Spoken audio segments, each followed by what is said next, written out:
ఎప్పుడన్నా మీకు సినిమా మేకింగ్లో అరే ఇంత హై బడ్జెట్ పెడుతున్నాము మనం ఏమైనా రిస్క్ చేస్తున్నాం అనే ఫీలింగ్ ఎప్పుడన్నా కలిగిందా? నాకు ఎప్పుడు కలగలేదండి.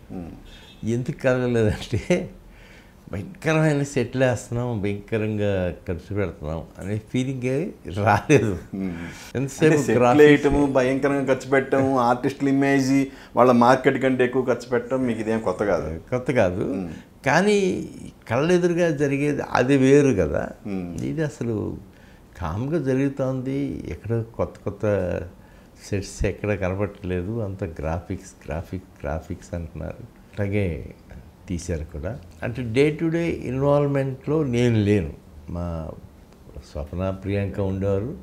నేను ఇప్పుడు మార్నింగ్ 10 o'clock వెళ్ళేవాడిని, 2 o'clock వరకు 3 o'clock వరకు వచ్చేసాను. ఎప్పుడన్నా నైట్ టైం షూటింగ్ ఉన్నప్పుడు నైట్ టైం కూడా కొంతసేపు గంట వెళ్తూ ఉంటాం. అలాగే చూపుగానే సాగింది. బట్ నాకు తెలిసి బడ్జెట్ వైజ్గా నాకేమి పెద్ద భయం ఇక్కడ అనిపించలేదు సార్. ఇప్పుడు దాని తగ్గట్టుగానే వస్తున్నాయి, దాని తగ్గట్టుగానే ఆఫర్స్ వస్తాయి.